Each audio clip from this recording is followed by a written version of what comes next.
What really happens during private VIP dances? I worked at a strip club one summer a few years ago. My favorite memory is tied to a time when a guy bought an entire hour of my dancing. At some point, Post Malone's Wild started playing. When I was in the VIP room, I'd always lip sync to the song if I was dancing with my back to the client because I'm one of those people who sing while they work. I heard the client quietly singing along, so I turned to face him. In the end, we started singing the song together while I continued dancing for him, naked. Ever since then, I think of that moment every time I hear that song. It depends on the girl. Once, I had a client who wanted me to slap him and step on his balls with my 15-centimeter heels. I really tried, but I couldn't do it.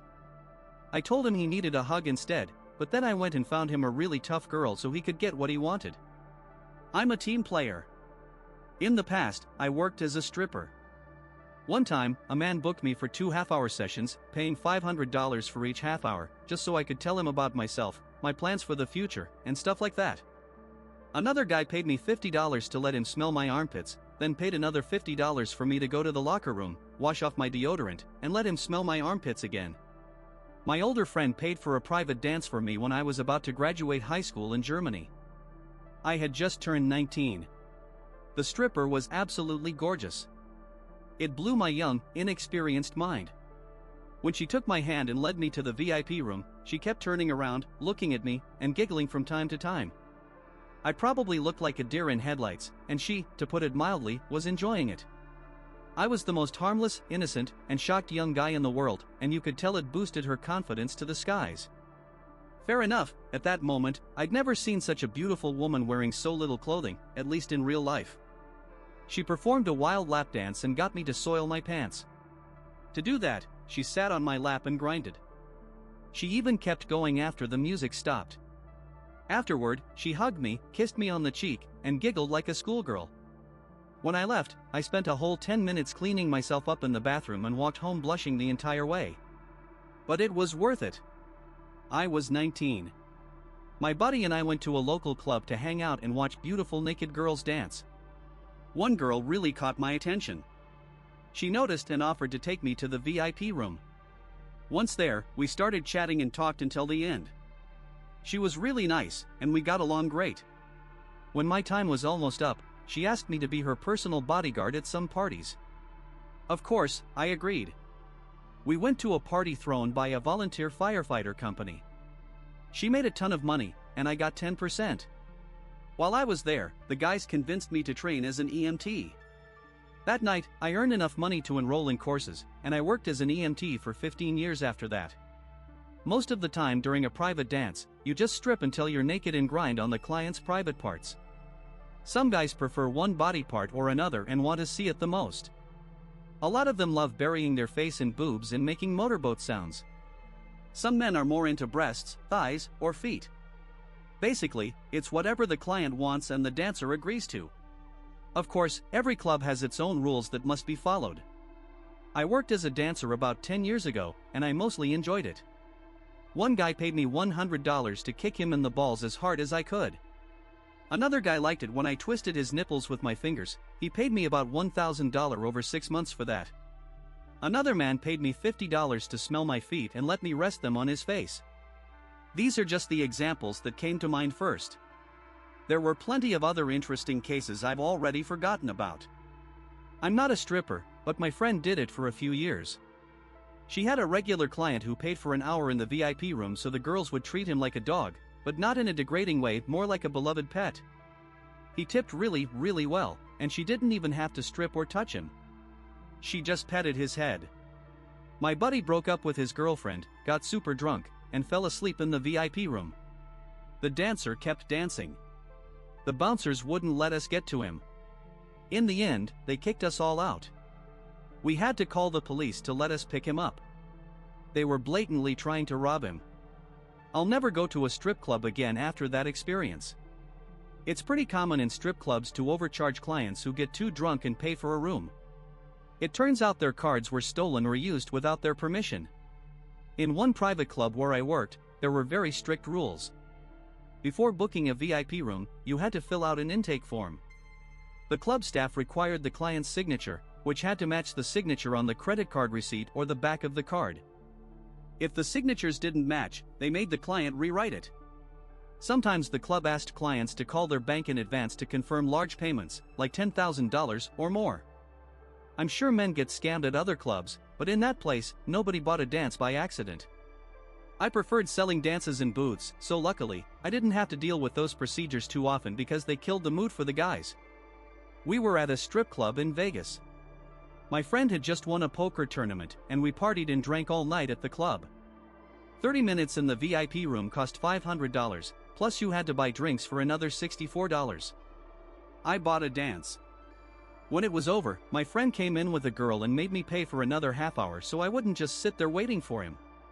When we were leaving, he said she told him she'd come to his room and do anything he wanted for $500. I had to explain to him that she probably just wanted to rob him. She might have just sat on his lap for $500, why would she do anything for the same price?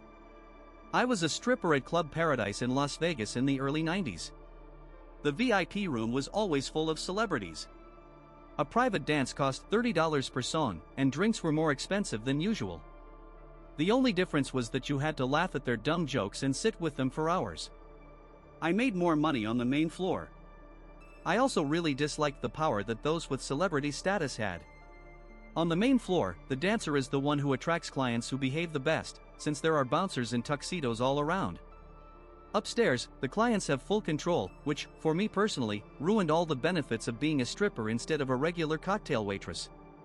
Because up there, the client could snap his fingers, and everyone had to run around fulfilling his every wish. When you're working half naked, control is very important. I also worked nearby at Olympic Gardens, a much less reputable place. I have no idea what went on in those rooms behind the creepy velvet curtains, but I'm sure there were plenty of STD cases. Damn, the girls left with stacks of cash in the mornings, but they were always broke. In 2016, me and a few buddies went to Vegas. On the last night of the trip, we ended up at a club. 2 of my buddies from the trip were in no shape to handle it. 2 hours passed, and they still weren't back. I realized something was wrong. I wanted to get out of there, it was about 3 a.m. I went to the VIP room and asked to talk to them. A bouncer, at least 210 centimeters tall and 200 kilos, told me I couldn't go in. I turned as if to leave, then tried to slip past him. As you can guess, I ended up on the parking lot. The next morning, those guys came out of the club with a brutal hangover. $7,000 had been charged to their credit cards, even though, according to them, they only drank champagne and ate food. The strippers kept bringing them food and drinks they didn't order and then made them pay for everything. It depends on how much you pay them. My friend spent $1,000 at a strip club when he was insanely turned on. The girl just pulled down his pants and literally blew on his junk. She didn't even touch him, just blew, but that was enough. Not quite on topic, but in Poland, we went to a strip club and paid for a private dance for both of us together. The stripper crawled on the floor, fell off the little stage, and rolled under the curtain. It was hilarious. She handled it like a pro, coming right back and continuing as if we hadn't just seen her roll out of the room backward. Speaking for the girl I'm dating now, it's basically anything the client is willing to pay for that doesn't break the club's rules. From her experience, most clients want more intimate dances, with the stripper grinding on their private parts, or just to spend more time alone. Some just want to talk or build an emotional connection. Others asked to suck her toes or do other weird stuff. Some, according to her, were willing to pleasure themselves while watching her dance. She claims she never had sex with clients, but it feels like she provided other services without penetration. I once took a friend who'd never been to a strip club before. It seemed like they tried to scam him. He came out of the room, and I saw him handing over $750. I got mad and asked what was going on. He told me not to worry. When we got away from people, he said 2 girls had just made him happy at the same time. Best day of my life, he said. One time, I went to a strip club with some buddies. There was a guy, about 65, in a cowboy hat. Next to him sat a skinny, flat-chested girl in a bikini with a face like a bat. She sat with him for over 2 hours, but they didn't talk to each other. They were by the stage, and the guy was watching other strippers. Every 10 minutes, he'd reach into his pocket and hand her a $100 bill without even looking at her. He leaned her way but barely glanced at her the whole time. I don't want to offend the girl, but she wasn't exactly the prettiest in the place. He didn't tip the dancers and paid for his drink with a $20 bill, asking for no change. My friend decided to pull the girl aside to ask what was up, but when he approached, she shook her head and looked down. The guy handed her another $100 bill, and the bouncer told us not to go near either him or the girl again. He explained that the guy was a regular.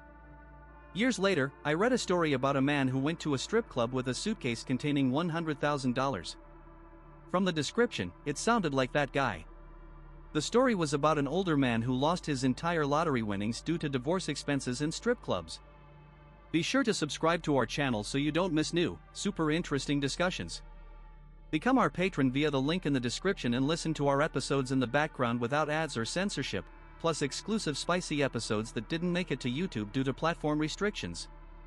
In the meantime, check out our other videos.